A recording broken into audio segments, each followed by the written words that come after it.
ya cerrando la página de la semana. Hoy domingo 23 del mes de febrero, mes de la patria, del año 2025. Hoy estará con nosotros el profesor José Ramón Medina, profesor en el área del arte, con el que conversaremos durante todo el trayecto del programa, descontando unos minutos que nos vamos a tomar el compañero, el profesor Mejía y yo, para darle un repasito a algunas cosas interesantes. Muy buenos días, profesor Mejía. Buenos días, Candelario. Buenos días al profesor José. Un gusto tenerlo con nosotros. Jeffrey en cabina y a todos los que nos honran con su sintonía por todas las frecuencias y medios de esta inconfundible onda musical. Sí, recuerden que este programa se transmite a través de la frecuencia 1150, la inconfundible onda musical, y de sus plataformas electrónicas, Noticias 1150, siempre en letra, Noticias 1150, y a través de la internet ondamusical.com.do. Por ahí nos pueden ver y escuchar, además de la transmisión que hacemos a través de nuestra cuenta de Facebook, por ahí por donde me están mirando ahora mismo. Bien, vamos rápidamente a darle un vistazo a esto. La salud del Papa sigue en estado crítico. Eso es la información que trae el Diario Nacional del día de hoy. Dice el Papa Francisco en estado muy grave. Comunicado del Vaticano dice sufre crisis respiratoria asmática prolongada, por lo que se le tuvo que aplicar oxígeno de alto flujo. No está muy bien la salud del Papa, de acuerdo a esta información. También dice políticos retan Junta Central Electoral con campaña a destiempo, como siempre. Eh, Dice, retan a la Junta Central Electoral por campaña de tiempo. Ella emitió una resolución llamándole la atención que debían parar eso, y si no, si, podían tener sanciones, incluso hasta eliminar gente de las aspiraciones, que no pondrían entonces presentar candidatura. Pero aquí las leyes siempre son interpretativas, cada uno la interpreta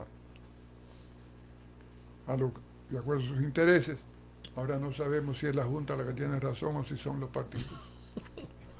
Bien, dice ingreso per cápita República Dominicana subió 1.7% ¿Cuánto me en tocan? 2024. No dice ahí cuánto No, me ni tocan. de 1.7. Bueno, Vamos a hay ver. que calcular. Quizá no han hecho todavía el reparto material. Sí, pero lo único que yo no recibo eso, ¿no? Creen paso de avance nombrar a Jenny Berenice como nueva Procuradora General de la República o jefa del Ministerio Público.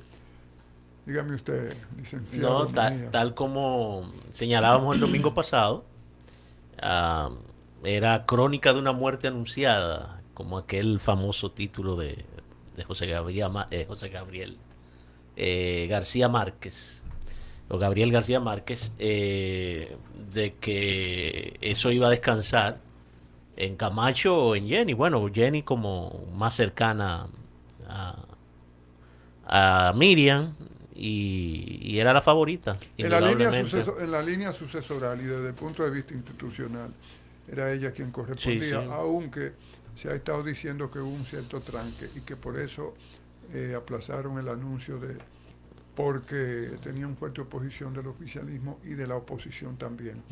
Pero parece que luego una nueva reunión y se dice que el presidente de la República asumió el nombramiento, la proposición ya, la decisión de que fuera ella. Eh, Bueno, eso, la oposición estuvo representada por el partido de la fuerza del Fernández, la pueblo, Fuerza del la fuerza Pueblo, del tanto el pueblo. senador como el diputado, Ajá, ajá, Crespo Crespo y y Omar. Fernández Jr. Pues bien, eso es lo que se ha dicho, incluso el periódico trae algo sobre eso. Son informaciones que se vuelan así. Pero yo entiendo que sí, que desde el punto de vista institucional, y yo soy institucionalista, eh, ella que correspondía y la nombraron a ella. Ella tiene un compromiso que desempeñar la función tal como debe ser desempeñada. No, y además participa en la mayoría de los casos. Ella conoce bien Y eso los porque conoce. tiene ya un tiempo trabajando ahí, aparte de que ella comenzó por Santiago, luego fue traída aquí y hecha fiscal del Distrito Nacional y luego ascendió. Entonces, ella tiene experiencia, conoce el campo, estuvo ahí bastante cerca y ha manejado todo en los últimos 5 o 6 años, lo ha manejado, entonces, hacer el trabajo. Joven la magistrada, creo que llega a unos 44 años más o menos. 44 años, dicen que desde el 80. Sí. No nació en febrero, no nació en enero, tiene 44 todavía. Sí, 44. Si es como yo que soy de febrero, que ya pasaron, no digo eso porque son demasiados. Pues ya yo sí lo tengo, pero si ella no fue así, Bueno, tiene pues, 44. qué bueno Bien, entonces en la Europa se calienta y el mundo entero porque las decisiones de Trump con relación al caso de la guerra entre Ucrania y Rusia ha tenido una posición ahí un poco, pero ¿qué vamos a hacer? Diga usted, profesor Mejía. Bueno, esta semana ha estado muy caliente en ese aspecto. Hay un dime y direte entre el presidente ucraniano Zelensky y Donald Trump. Eh, el asunto es que yo le llamo los pacifistas de cartón, apuestan a una paz y cuando escuchan el discurso de Donald Trump de querer ponerle fin a la guerra, pues se dejan llevar por ese canto de sirena. El asunto que está aquí en juego es bajo qué condiciones. ¿Bajo qué condiciones? Bajo qué condiciones, porque hasta ahora todas las condiciones favorecen a Rusia. O sea, se le está concediendo a Rusia, por ejemplo, porque ya Donald Trump y su equipo, entre ellos Mosh y Rubio, han hablado de que para Ucrania es imposible recuperar esos territorios. De facto se lo están cediendo a Rusia. Y inclusive en palabras de Donald Trump, que parecen un poquito hasta románticas, él dice que Rusia ha perdido muchos soldados y que se merece esos territorios. Entonces, esa compensación. Es un árbitro que se ve no imparcial.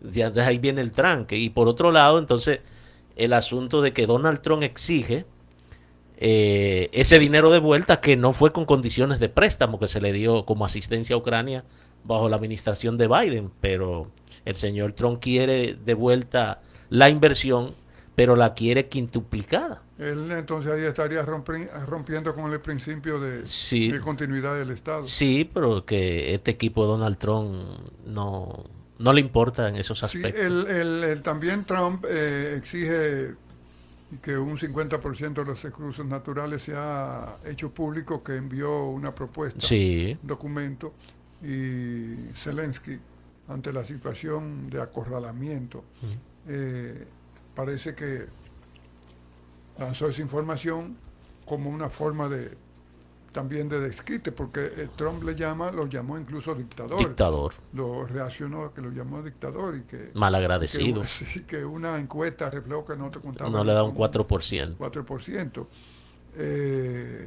Una posición de Donald Trump que a veces que no responde a una persona que ya fue presidente de la República y de un país como los Estados Unidos, esa posición de él como que no es, puede que está fuera de todos los cánones de la diplomacia. Y de la racionalidad, porque tú hablar de una ayuda de unos 100 mil millones de dólares y llevarla a 500 mil, eso en el lenguaje vulgar, si fuéramos tú y yo, nos llamaran extorsionadores. Eso es mafioso. Y más una nación que está en guerra. Tú decirle, bueno, te soltamos en banda, o nos garantiza que nos vas a dar como retorno 500 mil por la inversión, 500 mil millones de dólares. Pero el asunto aquí es que tampoco le ofrece a Ucrania garantías de seguridad. Sí, porque hay una guerra que es entre dos. Hay otra parte que es Europa. Sí, correcto. Entonces, las conversaciones que ha propuesto el presidente Donald Trump a Vladimir Putin es entre ambos. Primero ellos están resolviendo, de acuerdo a las informaciones que se ventilan, unas conversaciones entre ambos países, Rusia y Estados Unidos, para llevar las relaciones de ellos a un punto propiamente de amistad, de entendimiento, porque en los últimos años habían tenido algunos inconvenientes que esos escollos, esas rémoras, ellos quieren limitarlas para después entonces entrar en las conversaciones ya de cómo abordar el conflicto. El término de ponerle fin al conflicto entre Ucrania y Rusia. Pero él carga todo a Ucrania. Sí, ahí es donde está el problema. Pero quien invade a Ucrania es Rusia. Ahora él dice que la culpa es de Biden y de Zelensky, de la invasión, no de Rusia.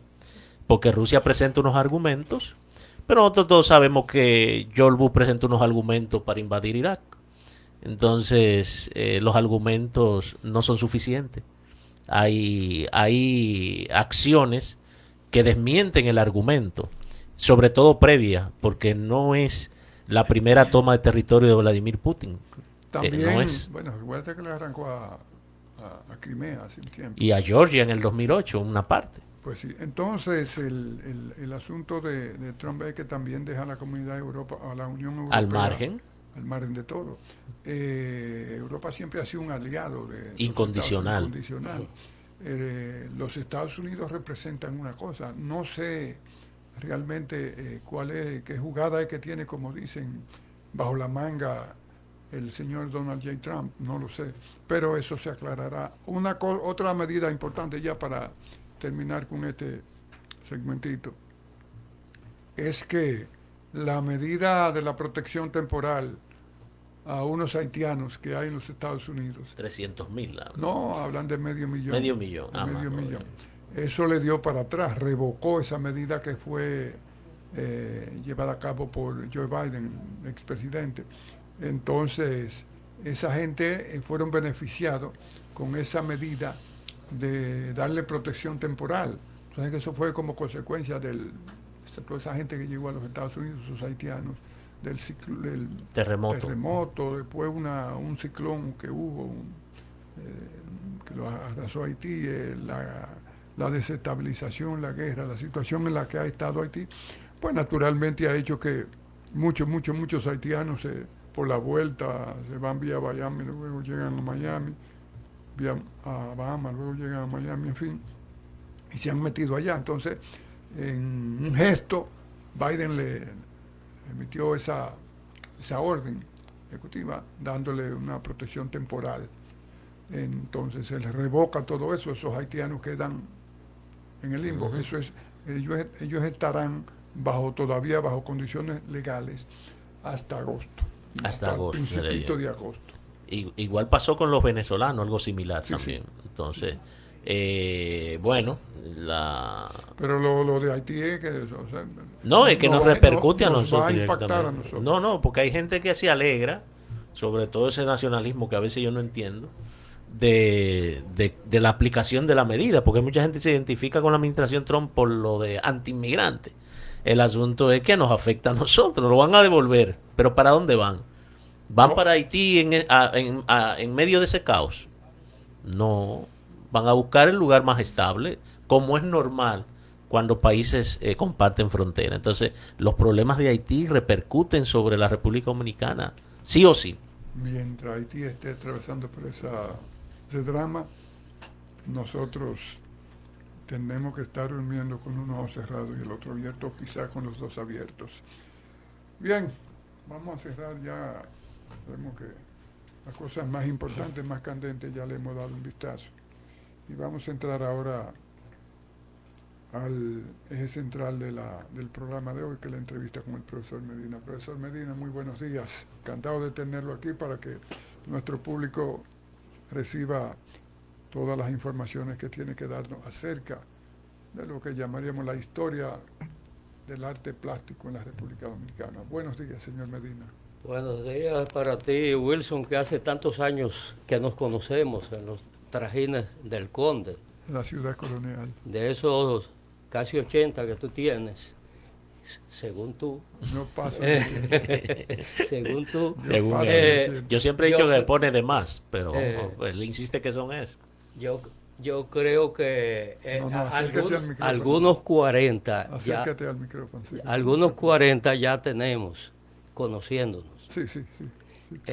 Y al profesor Mejía, que lo estoy conociendo ahora, pero que me doy cuenta que maneja muy bien ciertos temas. Sí. Mucho gusto, profesor.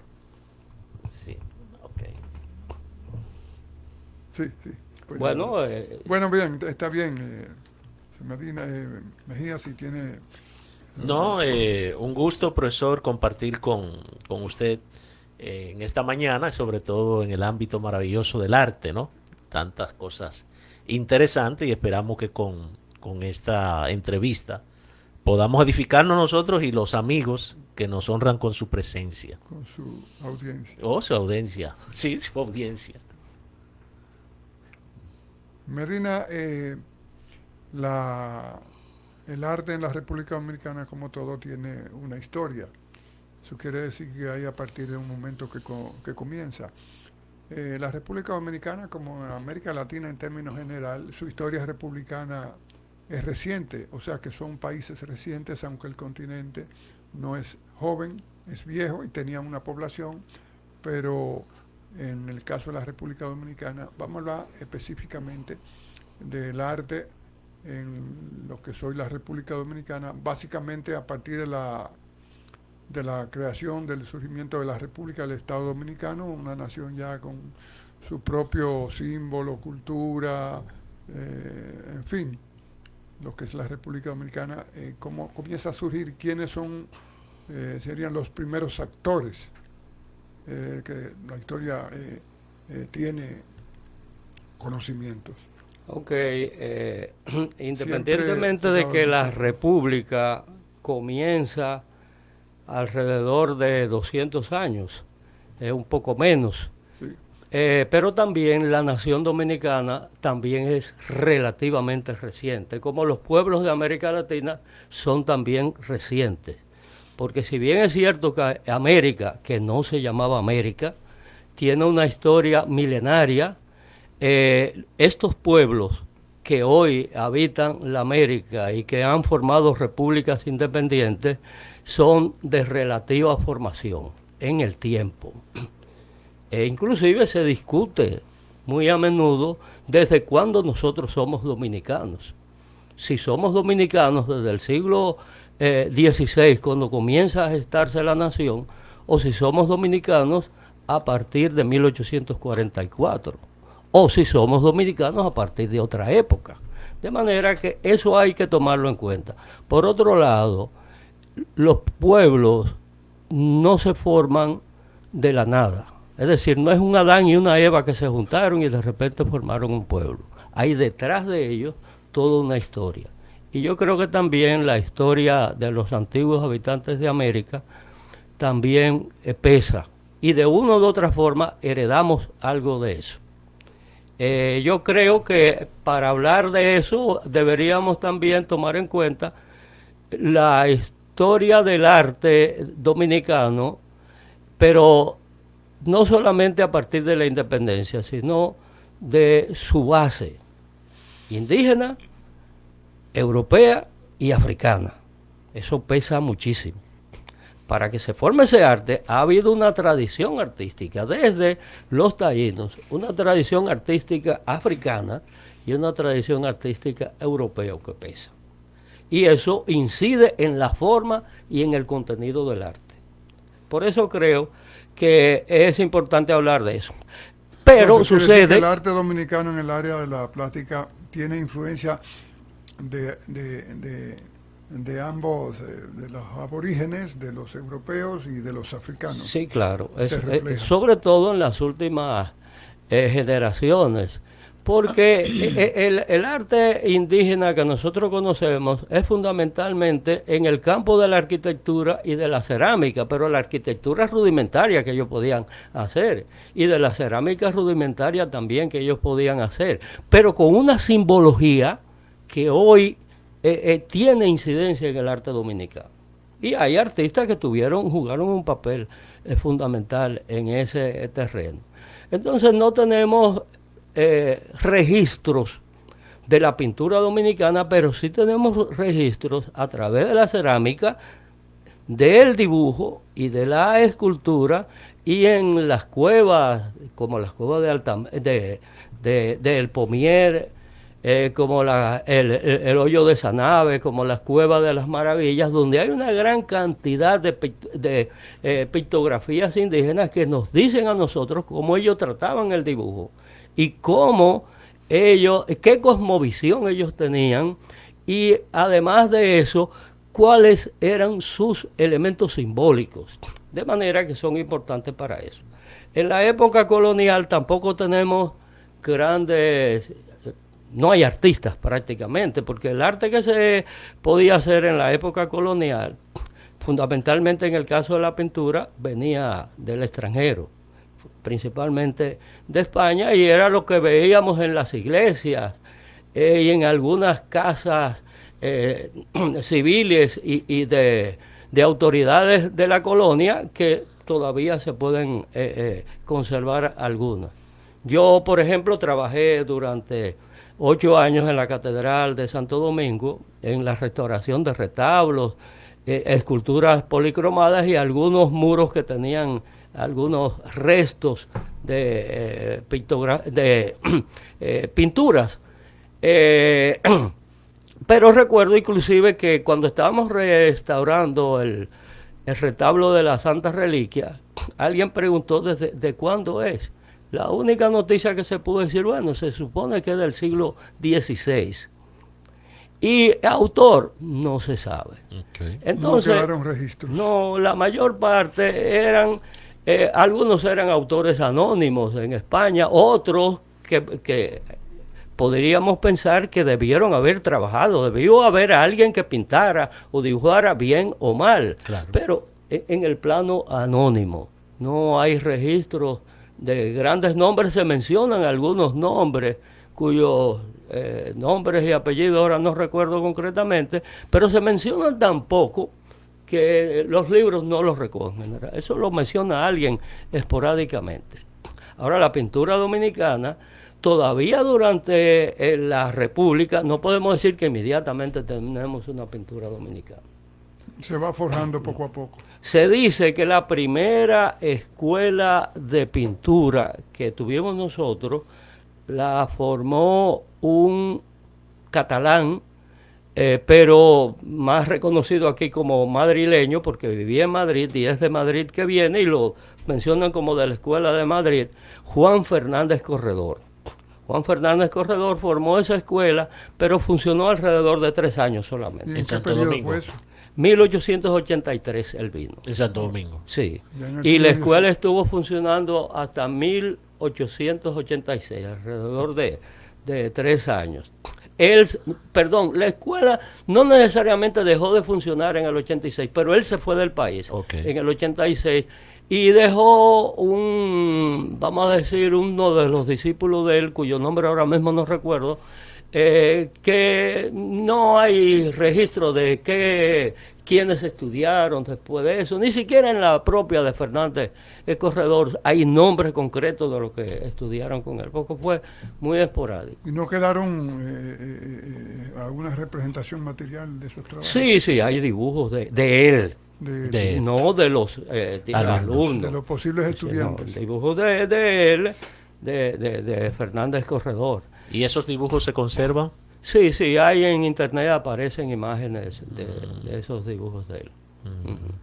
Porque él hizo una exposición en 1885 en una institución que se llamaba como, ahora no recuerdo el nombre, era como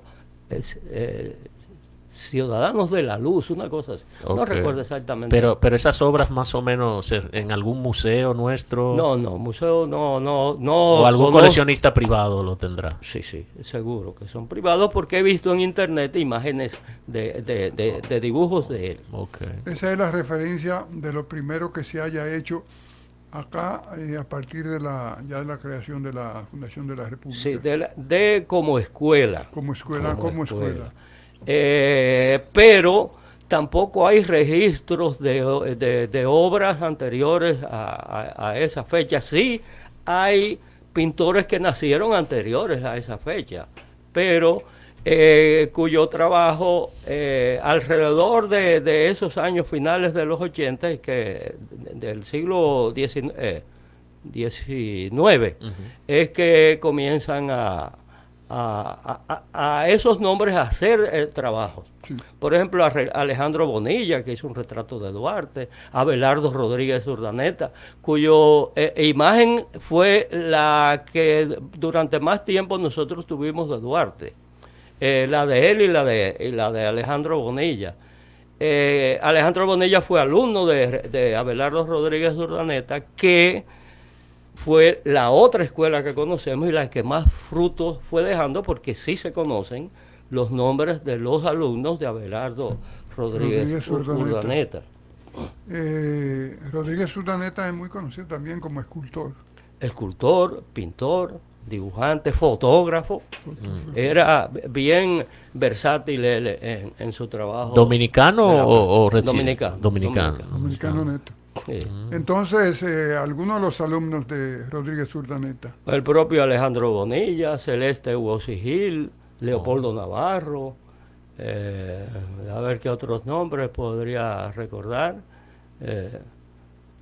Bueno, hay otros nombres cuyos ahora mismo no puedo precisar que eran de la escuela de Abelardo. Pero ya mencionó un par ahí que Leopoldo Navarro, que todo el mundo lo conoce por una calle. Y Bonilla, Claro, y Wosigil, que Celeste Wosigil, hija de un presidente de la República de Alejandro Wosigil, sí. Ajá.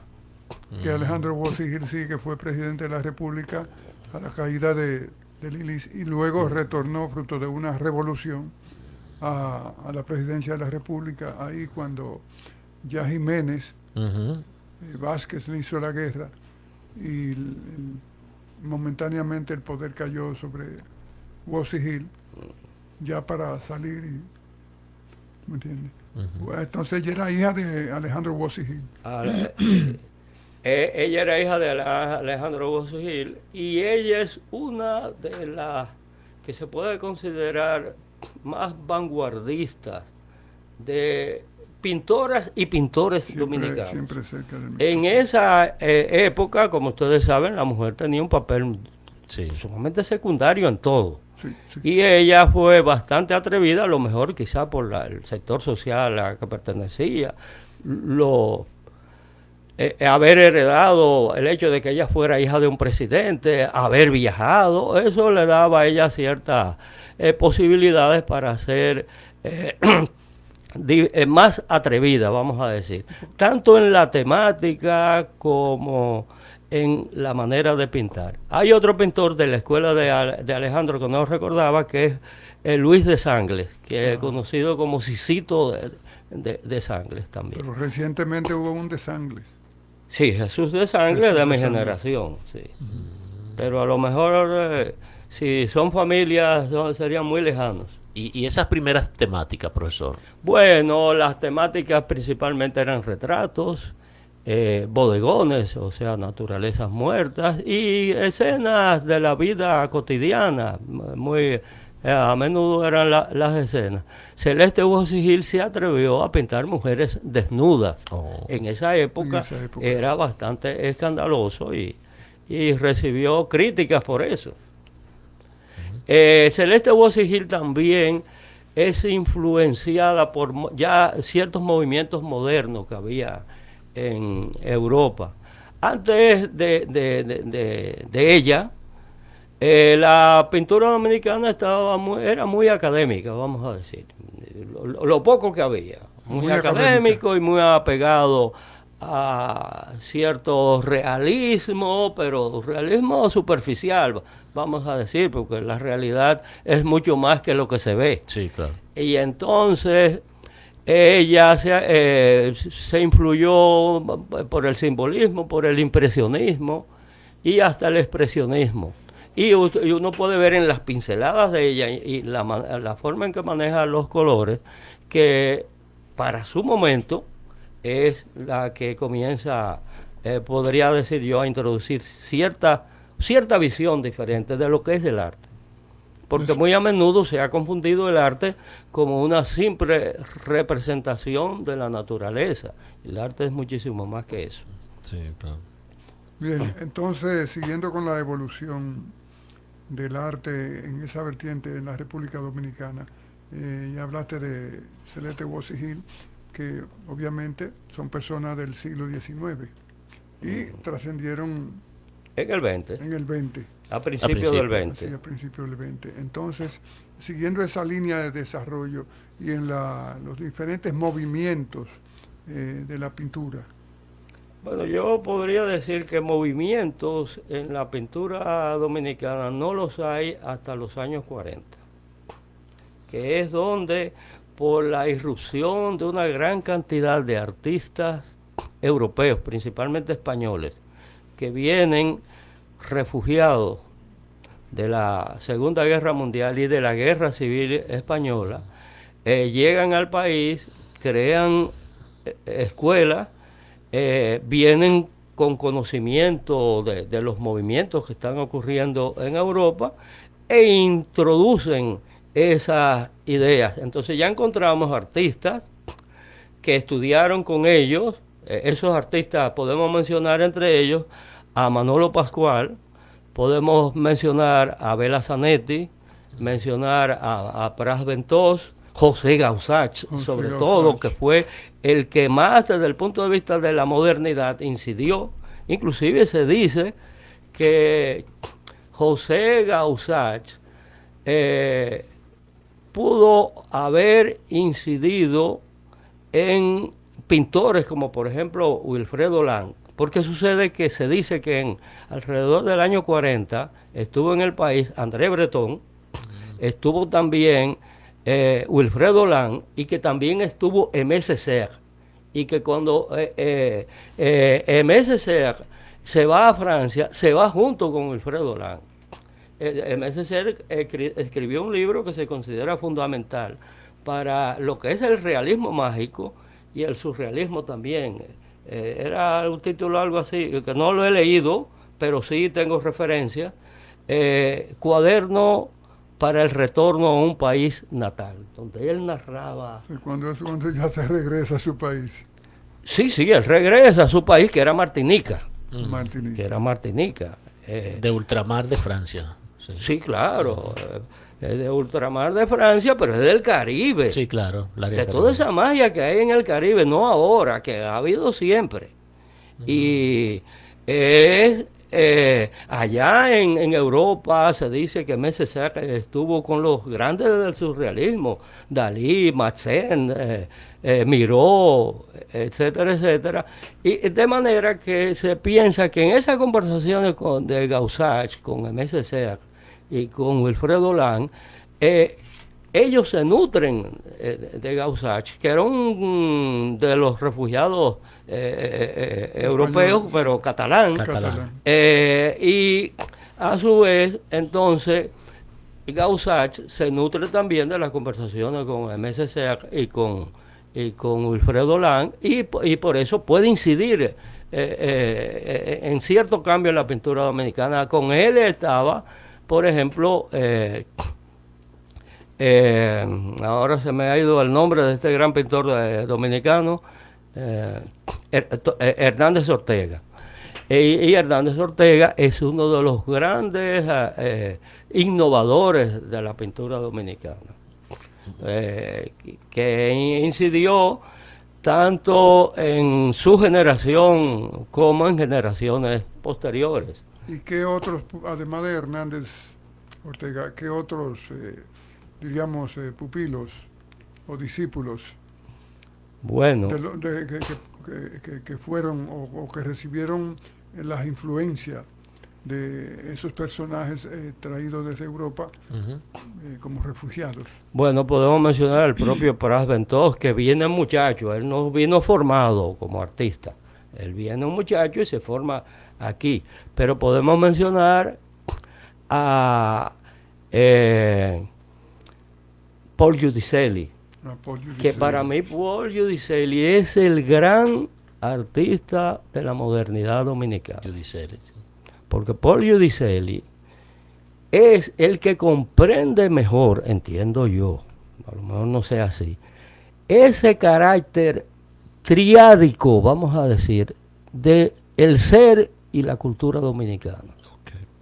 Paul Giudicelli se metía en las cuevas taínas para estudiar la forma y la simbología de los taínos, pero se metía en los bateyes para conocer la cultura de los bateyes y de los negros. Y él, como era hijo de europeos, de corsos italianos, también la cultura europea, que tuvo la suerte también de haber viajado, la única vez que pudo viajar, cuando tenía alrededor de 9 años, y duró como 2 años en París y volvió ya con 11 años, que solo pudo haber incidido bastante a él.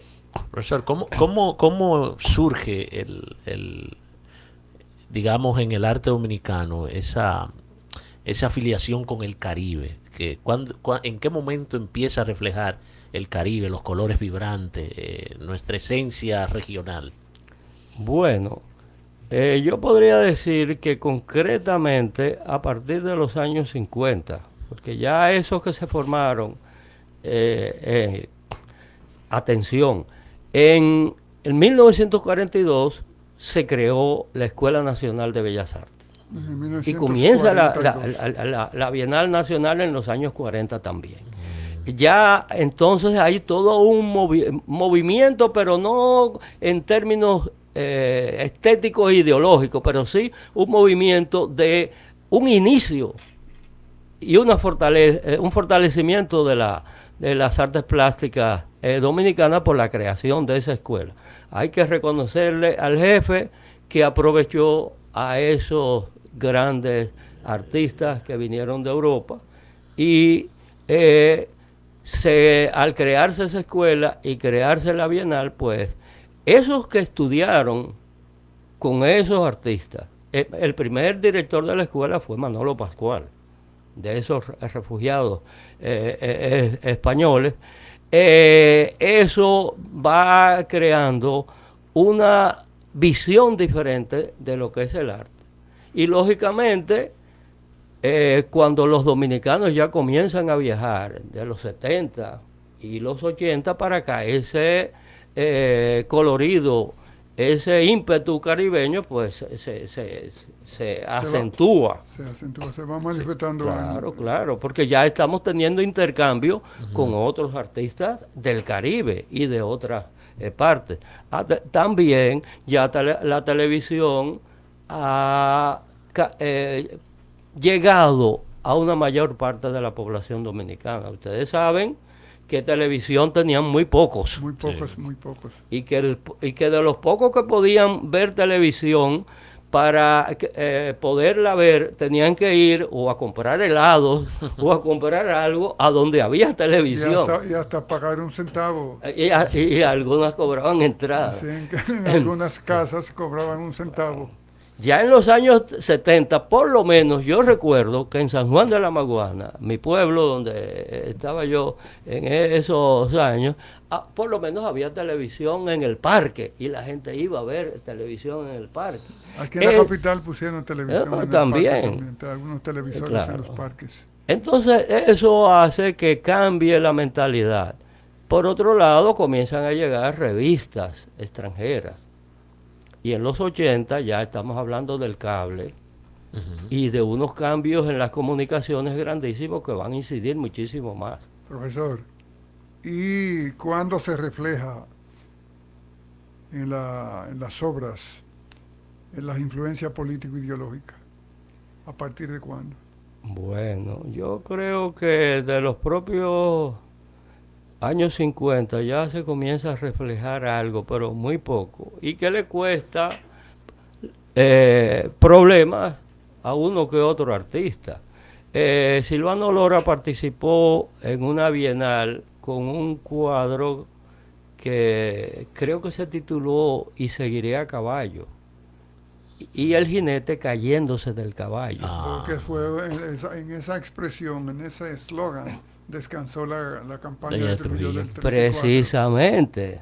precisamente. Este jinete se estaba cayendo del caballo. Y eso le costó a Silvano Lora tener que salir del país, porque ya iba a tener problemas.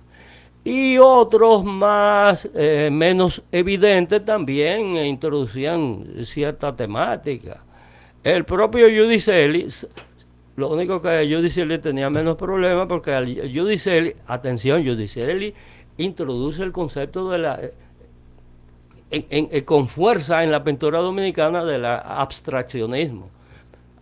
Paul Giudicelli parte de ciertas abstracciones de los taínos y las expresa muy a menudo en sus obras. Entonces, volviendo al tema de esa relación de nosotros con el mundo y con el Caribe, ya cuando comenzamos, sobre todo después de la muerte de Trujillo, a relacionarnos con otros países, a conocer otras realidades y la revolución cubana, etcétera, etcétera, ya en los 60 comienza a manifestarse. En la Guerra de Abril, ahí hubo un movimiento que se llamó Arte y Liberación. Arte y Liberación. Encabezado por Silvano Lora, Ada Balcácer, ahí estaba Domingo Liz, estaba Lepe, Leopoldo Pérez, a Ramón Oviedo. Ramón Oviedo, que tuvo una incidencia importantísima en ese movimiento, y ahí hubo mucha arte visual, arte plástica, política, tanto en muros, en las paredes de Ciudad Nueva, como fuera de Ciudad Nueva, como en lienzos y en papeles y en cartones, etcétera, etcétera. Hay muchas fotografías y videos que muestran esos grandes carteles. Viva la patria, fuera yanqui, y dibujos alusivos. Porque la revolución atrajo casi a todas las manifestaciones artísticas, sociales, políticas, y se constituyeron incluso comandos a veces de personas que había un comando de artistas a una actividad específica. Sí, había un comando de artistas. Sí, de artistas, y los pintores dedicaron también a hacer como murales expresivos en alusión a la... Había yo no voy a mencionar muchos nombres por la anécdota que voy a decir. ¿Usted recuerda a Felipe Morillo? Sí, Me hizo una anécdota de un incidente entre un comandante de la revolución y dos artistas que él decía que habían desertado, que para dónde habían cogido, y que él, para salvarlo, dijo que esa gente doblaron por ahí cuando habían cogido por otro lado. Se doblaron a la derecha cuando en realidad habían doblado a la izquierda.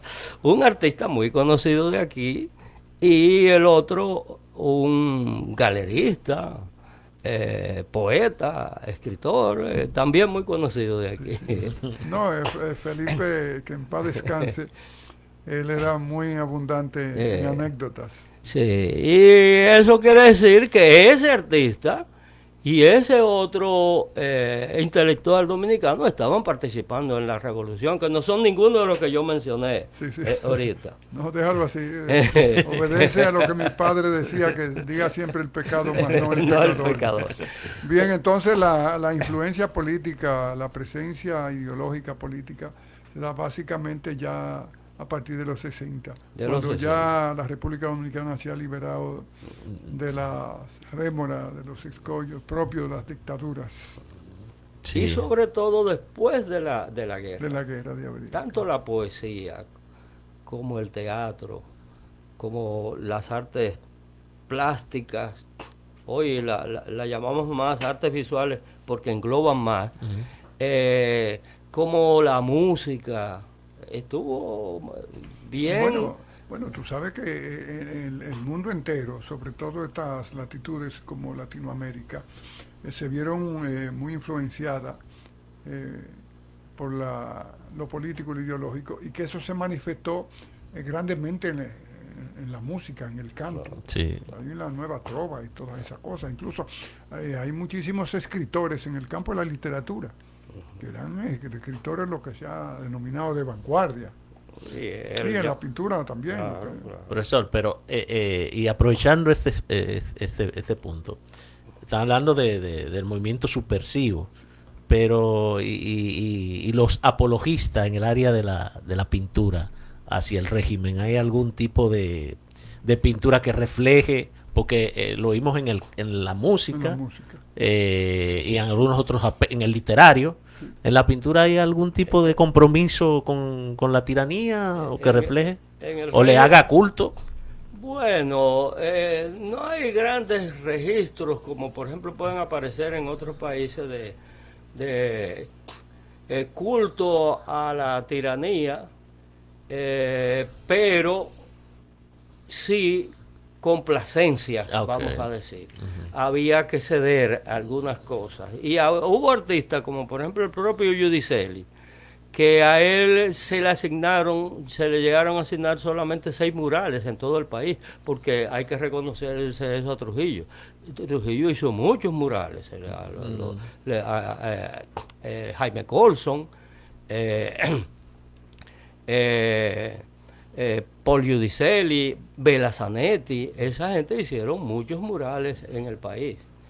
Y a Paul Giudicelli, por el estilo que tenía, según Trujillo, según una anécdota, Trujillo dijo que a él no le gustaba eso porque él no entendía esos garabatos. Ok.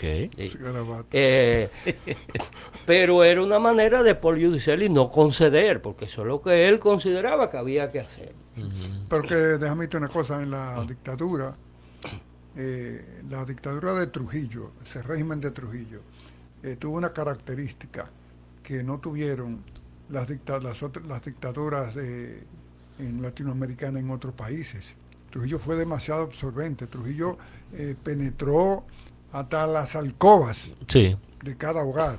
Entonces, no era de asombrarte que un día había una actividad en el área o en la comunidad, por ejemplo, que tú resides. Entonces, de una vez se buscaba a las personas que tenían alguna representatividad, algún prestigio, iban a tu casa y te encargaban decir una palabra, un discurso ese día.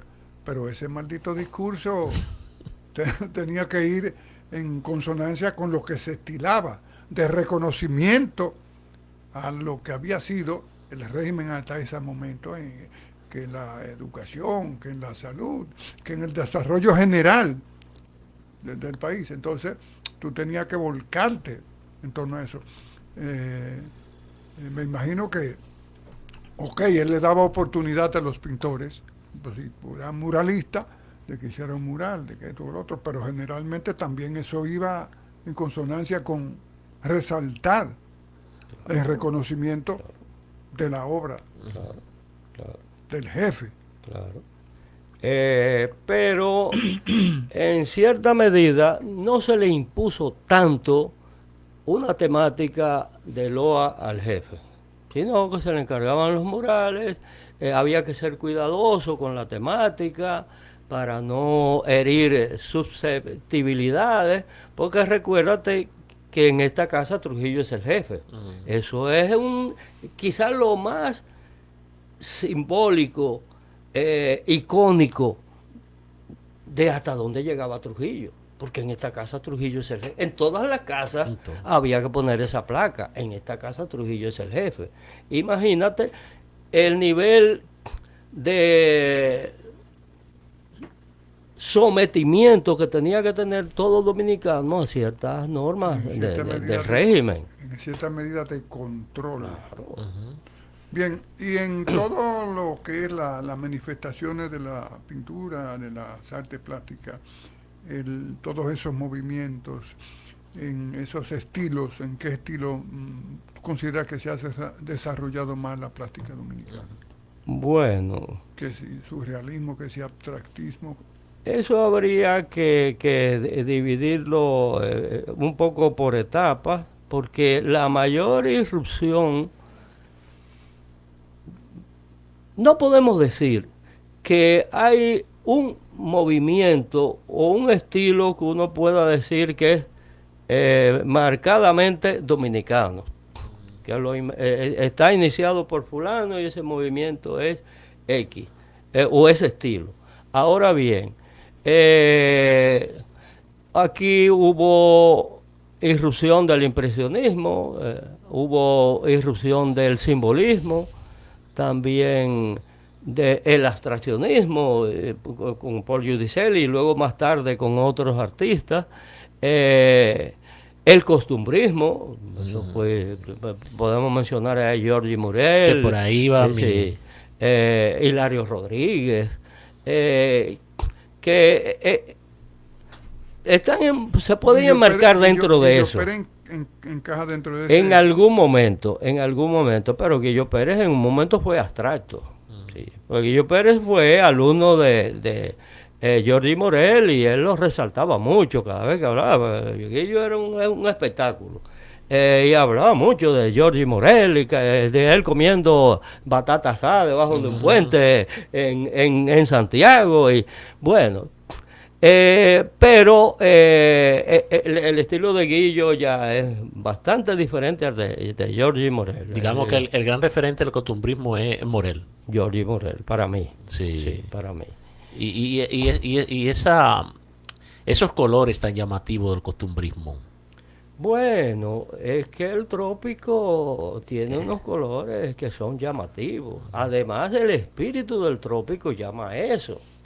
Es un europeo que está todo el tiempo vestido de negro y bien cubierto y con muy poco sol, ve muy poco colorido. Ahora un tropical, donde hay mucha luz, donde hay la gente se puede poner la ropa que quiera y como quiera, en el momento que quiera, donde la gente está mucho en la calle bailando, brincando, yéndose a bañar en el río, a bañarse en la playa, a subir a la montaña. Es lógico que vean mucho más colorido. Eso está en el alma del caribeño. Y cuando se trata de costumbres en un país caribeño, eso tiene que pesar muchísimo. Profesor, Vidó, ¿dónde se enmarca? Bueno, a mí me resulta un poco difícil enmarcar a Vidó, pero Vidó es un artista que está muy interesado en las costumbres dominicanas, porque ahí tú ves las vendedoras, tú ves bodegones con frutas dominicanas, tú ves escenas que están muy relacionadas con esas costumbres dominicanas. Hasta cierto sentido podría enmarcarse dentro de eso. Pero yo considero que Vidó es un poco más Vidó que cualquier otra cosa. Es interesante Vidó.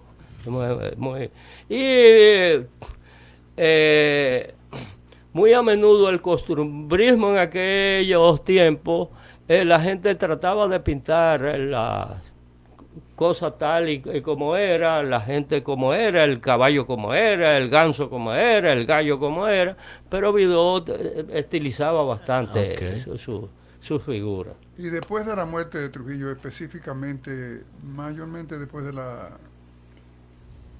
65,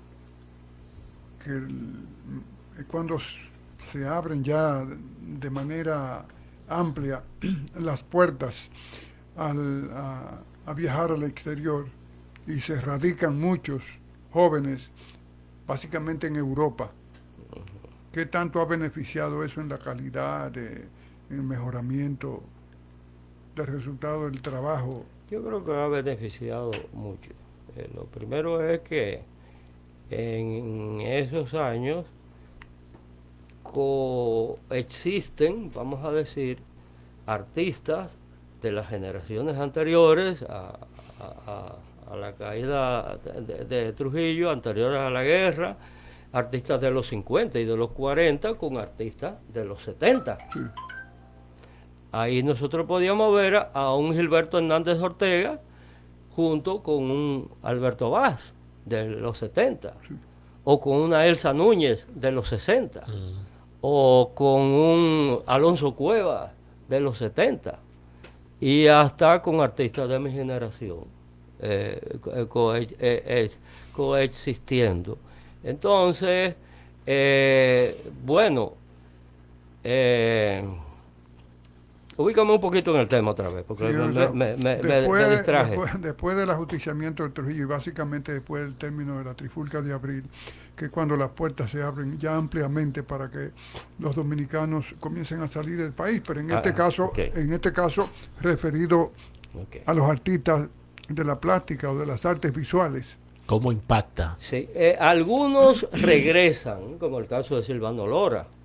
Algunos... Escúchame, pero ya Silvano Lora es una excepción porque comenzó a viajar desde muy temprano. Ah, bueno, tú hablas a partir ya de después de la Trifulca de Abril, que cuando, como yo digo, las puertas se abren ya de manera amplia para que la gente comience a salir en el caso específico de las artes visuales. Sí. Yo mencioné a Silvano porque Silvano se volvió a ir otra vez. Sí, sí. Sí, estuvo exiliado hasta... Yo recuerdo cuando Silvano vino, que le hicieron un recibimiento, yo estuve ahí. No se le permitía entrar, estuvo varado en Panamá mucho tiempo. Pero te voy a mencionar un caso. Vicente Pimentel, que fue mi profesor. Vicente Pimentel estuvo viviendo en Francia en los años... finales de los 60, y cuando a mí me tocó de profesor en la Escuela Nacional de Bellas Artes alrededor del 74 por ahí, 74, 75, y en la UAS también, Vicente recién regresa, y la manera de enseñar de Vicente era muy diferente a la de otros profesores. Eso es una forma de incidir también, porque Vicente está imbuido de la modernidad. Yo recuerdo que yo me había acostumbrado a hacer unos dibujitos muy lamiditos, le decíamos nosotros, lisitos le decían algunos, y él decía, no, esa no es la expresión, y quería que los estudiantes se soltaran. Había profesores que los estudiantes duraban alrededor de... Hasta una semana podían durar haciendo un dibujo en papel fabriano grande. Vicente decía, no, usted puede hacer 3 dibujos en la semana y hasta 3 dibujos en el mismo día. Lo que tiene es que soltar la mano. Y eso incidió en algunos estudiantes. Otros que estuvieron fuera, como por ejemplo Alberto Ulloa, Alonso Cuevas, Ignacio Rincón, que todavía está por allá, jugaron un papel fundamental en la pintura dominicana. Pero hay que tomar en cuenta que no es solamente el viajar, es el estar en contacto con el exterior. Que a partir de esa época ya nosotros estábamos en contacto con el exterior, a través de revistas, a través de películas del cine, a través ya en los 80 del cable, y así sucesivamente, de manera que eso marcó un cambio. Pero hay artistas que, por ejemplo, Vicente Pimentel pasó demasiado tiempo en Europa. Sí, porque él se volvió a ir. Y este que murió... José García Cordero. No, el otro era por ahí de la zona de Cibao Oriental, Tovar. Tovar. Iván Tovar es otro artista fundamental, porque Iván Tovar aparece en uno que otro libro del surrealismo internacionales. Y Iván Tovar viene aquí como con cierta aura, inclusive tuvo gente que le pudieron haber seguido, vamos a decir, e influyó de esa manera en la pintura. Y yo recuerdo, aunque no es lo más importante, pero sí también importa, que cuando Iván Tovar hizo la primera exposición de él aquí en la Galería Ufán, la gente se escandalizaba por los precios, porque había cuadros de 1.000, 2.000, 3.000, 4.000, 7.000 pesos había una obra. que hasta se vendió y la gente se escandalizaba. Pero en esos años las obras eran 100 pesos, 200 pesos. Recuerdo que una amiga que yo tenía se escandaliza y me dice, esa mujer está vendiendo cuadros a 100 pesos, Elsa Núñez. De manera que Iván Tovar, esa estadía afuera, ese conocimiento que tiene fuera, el hecho de haber salido en uno que otro libro, crea cierta aura y entonces le da mayor validez a lo que hacen los artistas dominicanos. Y eso incide. Creo que ha sido el cuadro de mayor valor, uno de Iván Tovar, que se ha vendido. No puedo decirlo. Dominicano. Sí sé que Iván Tovar vendió una obra en un gran precio, pero no recuerdo concretamente. Ahora, en esa exposición que mencionaba, ese cuadro de 7,000 pesos que vendió en ese tiempo, estamos hablando de los años 70, fue la obra que en ese momento era la más cara que se había vendido aquí.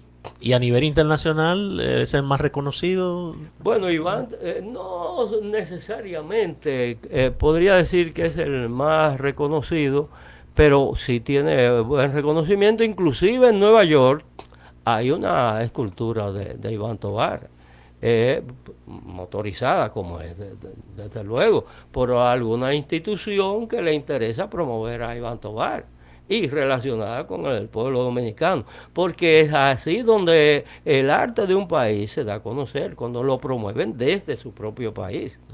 No es que ningún artista, salvo algunos casos, se ha hecho famoso en el mundo porque se hizo famoso sin que nadie lo promoviera.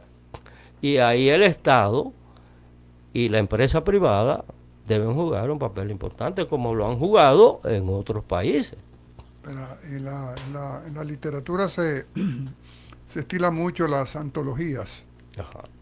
En la plástica dominicana...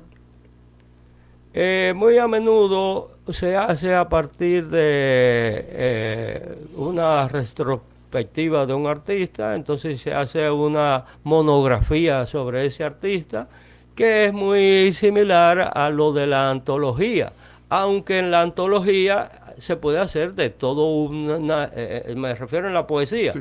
Se puede hacer de un poeta, pero se puede hacer de un grupo de poetas, se puede hacer de una época específica. Bueno, pero se dice que es un chisme viejo, que no se sabe si es cierto, que la Segunda Guerra...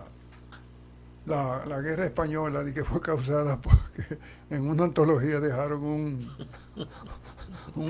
de la literatura, un escritor fuera de la área conservadora fuera, y eso caminó, impactó tanto que terminó generando la guerra.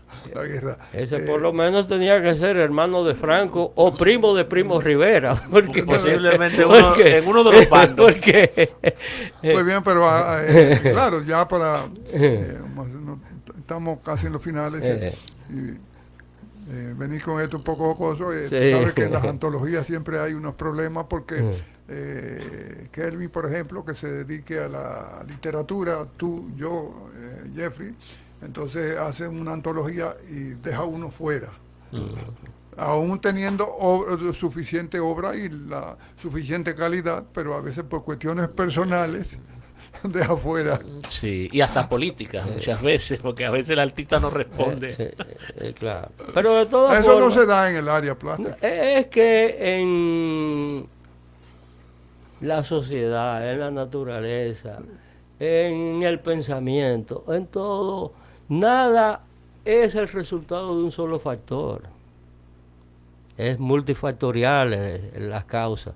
Y es muy difícil pensar que una guerra se comience solo por una cosa. Pero se le puede haber sumado un acontecimiento como ese que puede haber incidido. No, pero eso... es más anécdota. Sí. Es más anécdota. Sí. Incluso, anécdota jocosa. Incluso Piña Contreras. Guillermo Piña Contreras. Sanjuanero. Él dice Él- que a veces que no es sanjuanero, pero no, para que él vino temprano. El que dice para que no acá. es sanjuanero y es de la región es porque es de La Mata, me dicen. digo, no, yo La no Mata de- de Farfán. No, yo- yo creo que él es del mismo municipio de San Juan. yo retiro eso que dije porque fue una cosa personal y yo no debo. Pues sí, Es una conversación personal. Él escribió en un artículo que un eh, escritor, poeta, perdió un empleo porque dejó fuera, en una antología dejó fuera precisamente quién era su jefe, Ok. que perdió un empleo. Eh, Sí, sí, eso sí es fácil que lo pierda un empleo. bien, pero fíjate, en el caso de todo el trajinar de la plástica dominicana, desde cuando tuvo sus primeros autores que ya la historia registra como tal hasta el sol de hoy, ¿cuáles serían aquellas personas que han alcanzado esa mayor dimensión? Exacto. Bueno, hay muchos que han Esos tenido. autores, Mira, aquí hay artistas que son mencionables. Ada Balcázar, Ramón Oviedo, Paul Giudicelli, Gilberto Hernández Ortega, Domingo Liz, de varias generaciones. Silvano Lora. ¿y en qué estilo se manifestaban? Bueno, diferentes estilos, porque Silvano Lora, que ya que lo menciono, es un artista que introduce, no necesariamente introduce, pero que su arte estaba bien cargado de la utilización de materiales extrapictóricos. Silvano Lora hasta clavaba puntillas en una tabla. Como si fuera zapatero. Sí, sí, como para dar Ya la no se forma a lo que reparan estaba zapatos. pintando. O cogía un pedazo de metal, lo recortaba con una tijera de cortar metales, le daba forma y la pegaba en el cuadro. Utilizaba tierra para conseguir grandes texturas ya con un mayor volumen y lo pegaba, de manera que Silvano en ese sentido entonces tiene esa importancia en cuanto al estilo. Pero también se puede mencionar la propia Elsa Núñez, se puede mencionar Rosa Tavares, se puede mencionar el Ese propio Tavares. Vicente Pimentel. Tavares Beliar. Rosa Tavares, ahora no recuerdo el segundo apellido de ella, Rosa Tavares. Y muchos otros que ahora inclusive se me pueden estar pasando, porque la pintura dominicana en los últimos décadas ha tenido una gran cantidad de artistas, y hoy mismo en las escuelas hay una gran cantidad de jóvenes estudiando arte. Mira, ¿y para cuándo tenemos alguna exposición individual o colectiva? Yo tengo una deuda, bueno, colectiva. Yo permanentemente estoy participando en exposiciones, tanto aquí en el país como fuera. Pero individual, yo tengo una deuda con mi pueblo, vamos a decir, y estoy trabajando para esa exposición, y una conversación con un poeta me sugirió un título. Y entonces eso es lo que más pendiente tengo como individual, pero no tengo la fecha concreta, pero tampoco tengo la galería, porque hasta tanto yo no tenga la exposición bien organizada, yo no voy a ir a buscar la galería ni a ponerle fecha. No, Pero yo estoy haciendo un PowerPoint, una presentación con todas las obras, poniéndole los detalles. Nos avisa con tiempo para Sí. ver, nosotros comenzar con tiempo también a ir juntando a ver si podemos ir. Exacto. Pero en San Juan. Cubrir el, ¿Sería en San Juan cubrir, o acá? No, cubrir aquí. el pasaje y el alojamiento Aquí. y lo que nos vamos a comer. Nos avisa con tiempo. No. Nos hicieron señas de que el tiempo se agotó. Muchas gracias al profesor Medina por la excelente informaciones que dio, tan Excelente. detallada, tan minuciosa, dando muestra de que conoce realmente su campo. Muchas gracias a él, muchas gracias al compañero Mejía que nos acompaña siempre, y al público en general, muchas gracias.